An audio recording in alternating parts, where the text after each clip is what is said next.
She stood at the crowded bus station clutching a folded letter so tight it trembled between her fingers.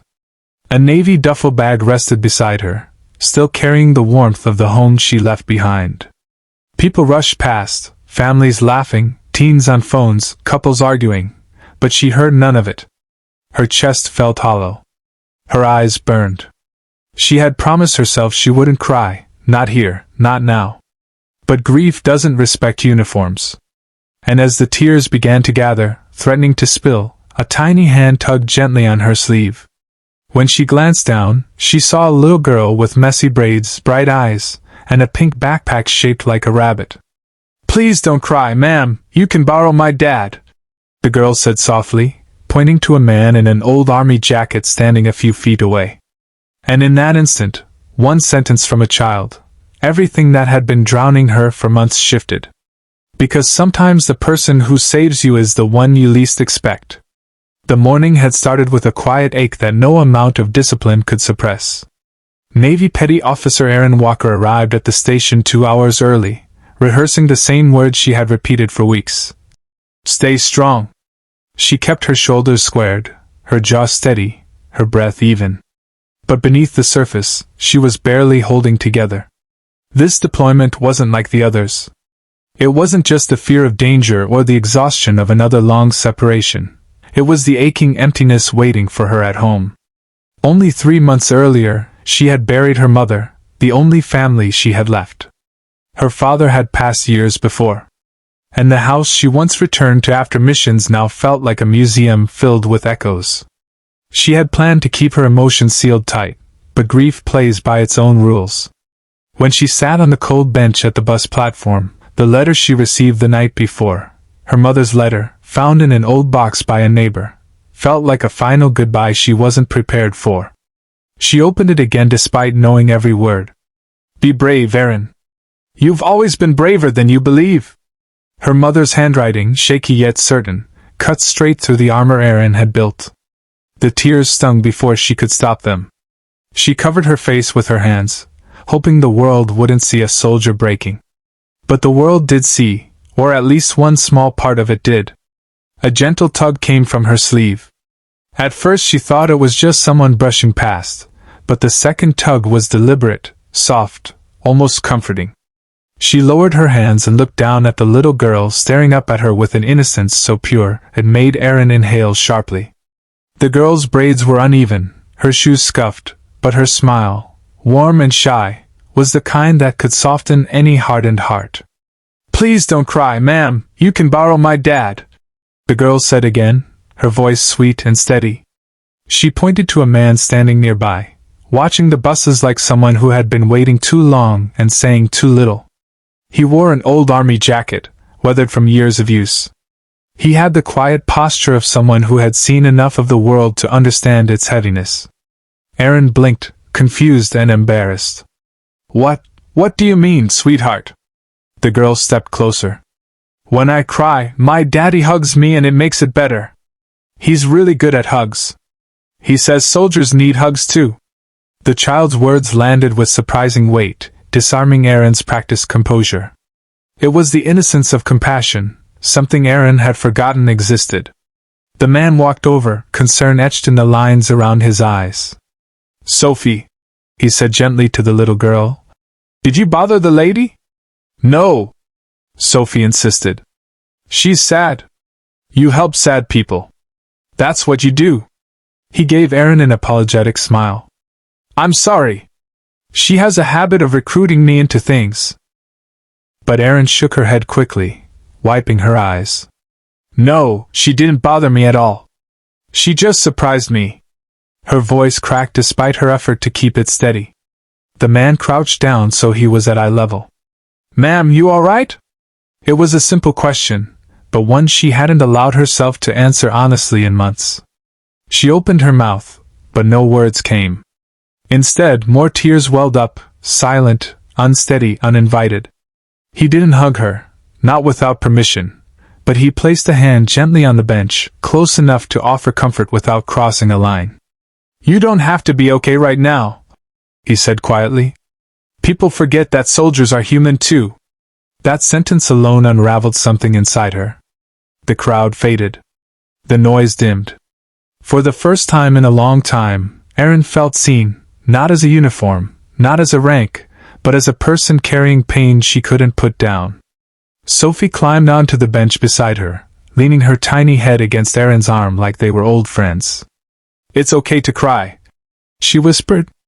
"That's what my dad says." Erin swallowed hard. "He sounds like a very wise man."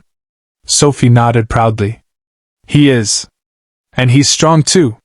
He can lift me and the groceries and sometimes the neighbor's cat." Despite herself, Erin let out a soft, shaky laugh. It was the first real laugh since her mother's funeral. And in that moment, something inside her loosened, like grief finally letting in just a little bit of light. The man extended his hand. "Name's Daniel. Former Army medic. And this is my daughter, Sophie, who has just volunteered me for emotional support duty." Erin shook his hand. "I'm Erin. Navy." She hesitated before adding, "Thank you, both of you. I didn't mean to fall apart like that." Daniel replied softly, "Sometimes falling apart is how we start putting the pieces back together." His tone carried a depth that suggested he knew that firsthand. And for the first time that morning, Erin felt a small spark of something she thought she had lost: connection. Human connection. The kind that reminds you that you don't have to carry the world alone. The bus announcement echoed through the terminal, a crackling voice calling passengers to line up. Erin felt her stomach twist. It was almost time. The weight of reality settled in again, but it felt somehow lighter than before. She stood, adjusting the strap of her bag, steadying her breath. Sophie hopped off the bench with her usual boundless excitement, and grabbed Erin's hand without hesitation, as if she had known her forever. Daniel watched his daughter cling to the Navy soldier with the instinctive warmth that children possess, and he softened. "She gets attached quickly," he said with a small, self-conscious smile. "I don't mind," Erin replied. "She reminds me of what I used to feel like before everything, before life got heavy." Sophie swung their joined hands gently. "Daddy says heavy things get lighter when someone helps you carry them." Daniel sighed. "I do say that. And I mean it." The line for the bus grew longer, the sound of luggage rolling over tile filling the air.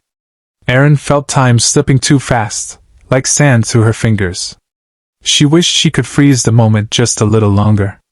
She didn't know what made her so emotional: Sophie's innocence, Daniel's empathy, or the simple reminder that she wasn't as alone as she had convinced herself. Daniel stepped a little closer, his voice low. "Where are you headed?" "Deployment," she answered. "Possibly long-term." He nodded slowly, respectfully. "I remember that feeling. Leaving when everything at home feels unfinished." His eyes shifted, revealing a quiet sadness. "My wife passed 4 years ago. Cancer. Sophie was only 2. Deployment had already taken enough from me, so I left the service to take care of her." Erin felt a sharp pang of recognition. "I lost my mom recently." Her voice wavered. "She was all I had left." Daniel's gaze softened with understanding. "Then you're walking into this deployment carrying a lot more than gear." She swallowed hard and nodded. Sophie tugged on Erin's sleeve again, looking up with determined seriousness. "My daddy says brave people get scared too. But that's how he knows they're brave." "I think your daddy is right," Erin said, blinking back fresh tears. The bus doors hissed open. People began to step forward. Sophie held Erin's hand tighter, as if refusing to let go. "Do you have someone to hug you goodbye?" she asked innocently. The question broke something wide open. Erin knelt down so she was eye level with the little girl, her voice trembling. "No, sweetheart, not anymore." Sophie's eyes widened, as though this was the saddest thing she'd ever heard.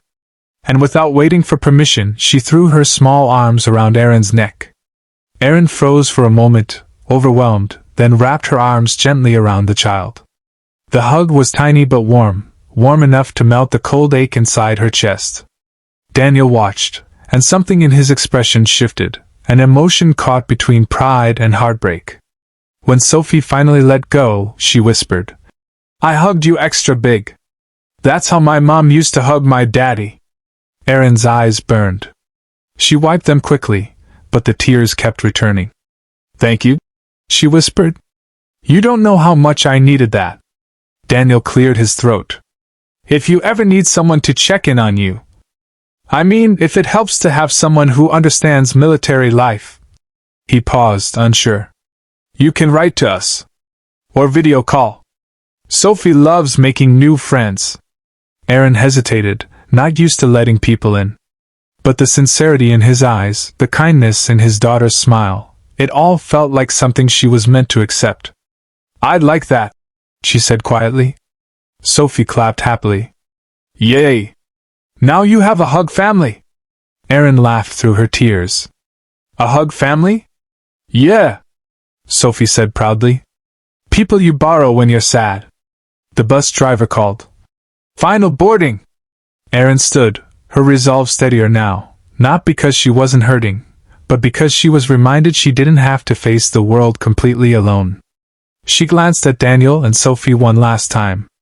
Thank you for everything. Daniel nodded. Come home safe, Erin. Sophie waved both hands high. Bye. And don't forget, you can borrow my dad anytime. Erin stepped onto the bus with a heart that, moments ago, had been breaking, now slowly stitching itself back together. As the bus pulled away, she looked out the window and saw Sophie pressed against her father's side, waving with all her might, her smile wide enough to reach even the darkest corners of Erin's heart.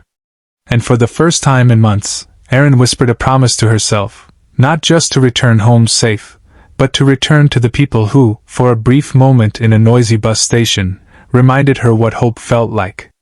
The world could be heavy. Deployment could be lonely. But a little girl had taught her something soldiers often forget: you don't always need to carry the weight alone. Sometimes, a stranger's kindness can save you before you even realize you needed saving.